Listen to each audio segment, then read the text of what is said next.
اگر ہم ڈسکس کریں تو بیلنس آف پاور کا کیا مطلب ہوگا؟ انٹرنیشنل ریلیشنز میں بیلنس آف پاور کا مطلب یہ ہوگا کہ جی the posture and policy of nation اور گروپ آف نیشنز، ٹھیک ہے، کہ جی پوسچر اور پالیسیز ہیں کسی نیشن کی یا کسی گروپ آف نیشن کی کہ protecting itself against another nation اور group of nations by matching its power against the power of the other side.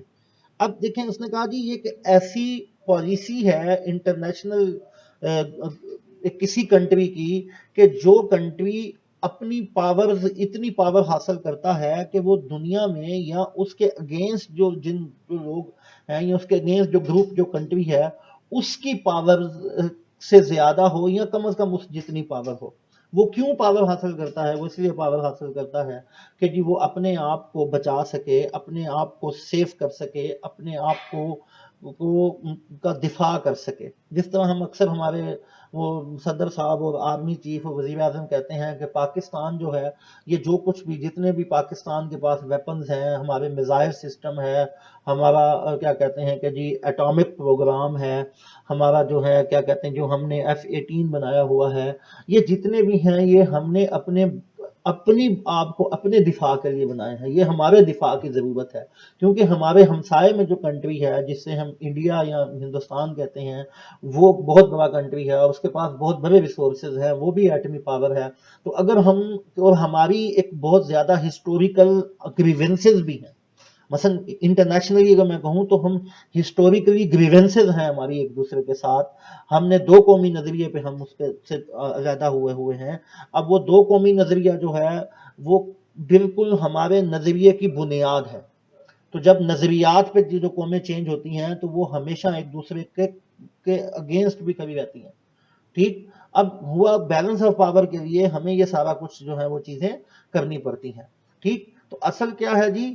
Protecting itself against another nation اور group of nations by matching its power against the power of the other side, کہ اپنی power کو دوسرے کی power جو ہے وہ other side کی جو پاور ہے اس سے میچ کرنا، اس سے دیکھنا۔ State can pursue a policy of balance of power in two ways, مثلا کوئی بھی اسٹیٹ جو ہے وہ بیلنس آف پاور کو دو طریقے سے پرسو کرتی ہے۔ سب سے پہلی چیز ہے جی by increasing their own power, کہ جی اپنی پاور کو انکریز کر کے، ٹھیک ہے جی، اپنے نئے قسم کے ہتھیار بنا کر، یا کیا کہتے ہیں کہ جی اپنے آپ کو ماڈرن جو وار فیئر کی جو ریکوائرمنٹ ہے اس میں آ کر اپنی آرمی کو، اپنی فوج کو اس کو بڑھا کر کے، اپنی بیٹل فیلڈ کی جو کیا کہتے ہیں ٹیکنالوجی ہے اس کو بڑھا کر، یہ چیزیں پہلے ہوتی ہیں۔ تو یہ کیا کرتے ہیں جی، یہ ایک کمپیٹیٹو پوزیشن پہ لے آتا ہے، لیکن اس کا ایک نقصان ہوتا ہے۔ اس کا ایک نقصان یہ ہوتا ہے کہ اس خطے میں، اس ایریے میں جہاں آپ اپنی پاور کو انکریز کر رہے ہوتے ہو، آپ اپنی آرمی رکھ رہے ہوتے ہو، اپنے میزائل سسٹم بنا رہے ہوتے ہو، اپنے ٹینکس بنا رہے ہوتے ہو، اپنی کیا کہتے ہیں جناب کہ جی آپ ایٹمی پاور بن رہے ہوتے ہو، اس خطے میں ہتھیاروں کی دور شروع ہوتی ہے۔ اور وہ ہتھیاروں کی دور کا نقصان کیا ہوتا ہے کہ جو آپ اپنی جنرل پبلک ہوتی ہے، جو عام عوام ہوتی ہے، جو اس کنٹری کے لوگ ہوتے ہیں، ان کو آپ اگنور کر دیتے ہو، ٹھیک ہے۔ ان کی حالت بہت زیادہ خراب ہوتی ہے، وہ مثلا وہاں بیسک ہیلتھ کی سہولیات بھی نہیں ہوتی، بیسک چیزیں بھی نہیں آتی۔ آپ اگر کبھی غور کریں، ٹھیک ہے، ہم نے مثلا انڈیا کے مقابلے میں، یا انڈیا نے ہمارے مقابلے میں، ہم نے ایک دوسرے کے مقابلے میں بہت ساری چیزیں لی ہیں اور یہ ہونی بھی چاہیے تھی، اس کے بغیر گزارا بھی نہیں تھا، لیکن اس کے اگینسٹ میں مثلا اس کے کنسیکوینسز کیا ہوئے ہماری نیشن پہ یا انڈیا کی نیشن پہ؟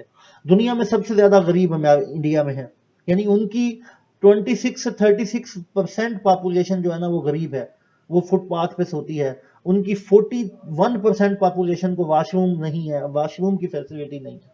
یعنی اتنی بڑی نیشن ہے، اتنا بڑا کنٹری ہے، اتنی بڑی پاپولیشن ہے، 1 ارب سے زیادہ آبادی ان کی ہو چکی ہے، لیکن کیا ہے وہ جو ہتھیاروں کی دور جو چلی ہے نا سب کانٹیننٹ میں، پاکستان اور ان کے درمیان، اس سے کیا ہوا؟ اس سے بیلنس آف پاور تو قائم ہوا، بالکل ہوا، کیونکہ آج ہم ایٹمی طاقت ہیں تو انڈیا کو پتا ہے کہ جی ان پہ حملہ کریں گے تو ہم نے تو وہ شب برات پہ تو نہیں چلانے پٹاخے، ٹھیک ہے، وہ مثلا وہ ہم بھی ان کو پھر وہ کیا کہتے ہیں کہ اسی حساب سے جواب دیتے ہیں، لیکن اس سے عام عوام کو کیا ہوا؟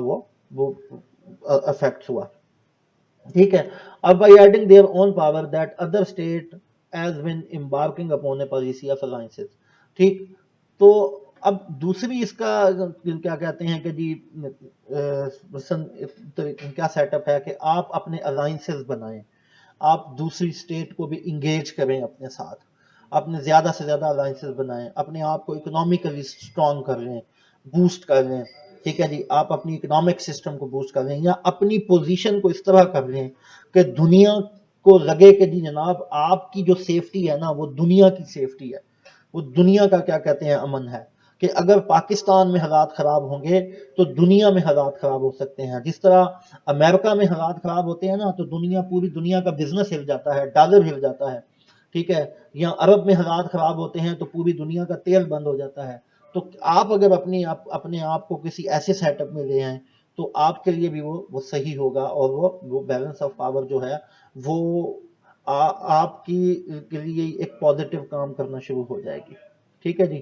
اچھا, اب اس میں بیلنس آف پاور میں کیا ہوا جی کہ ڈراسٹک چینجز اس وقت آئیں جب یورپین پاور سٹرکچر جو ہے نا وہ چینج ہوا.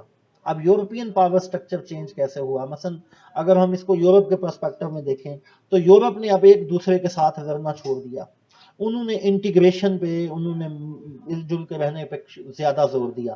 اس سے کیا ہوا, اس سے ساتھ بہت سارے یورپ کے کنٹریز کے جو دفاع کے اخراجات تھے وہ کم ہو گئے. انہوں نے ایک دوسرے کے پاس ٹریڈ کی وہ پالیسی جو ہے وہ اپنائی کہ جی ہم ایک دوسرے کے ساتھ ٹریڈ کریں گے, ایک دوسرے کے ساتھ بزنس کریں گے, ہم ایک الائنس کریں گے. اب اس الائنس سے کیا ہوا کہ جی برطانیہ, فرانس, رشیا, ہنگری, آسٹریلیا, ٹھیک ہے جی, لیٹویا تک کی جو ریاستیں تھیں, مثلا رشیا کے ساتھ ساتھ والی جو بھی ریاستیں تھیں وہ بھی ساری اکٹھی ہوئی. اب اس سے بینیفٹ کیا ہوا, اس سے یہ بینیفٹ ہوا کہ انہوں نے جتنے اخراجات اپنے ڈیفنس پہ کرنے تھے وہ سارے کے سارے اٹھا کے وہ اپنی انفراسٹرکچر پہ کرنا شروع کر دیا, اپنے لوگوں پہ کرنا شروع کر دیا, اپنی ایک نیشن بلڈ کرنے پہ شروع کر دیا. تو اس سے کیا ہوا, ان کی بیلنس آف پاور جو ہے وہ بڑی کیا کہتے ہیں بیلنس رہی اور بڑی ٹھیک رہی. ٹھیک ہے جی.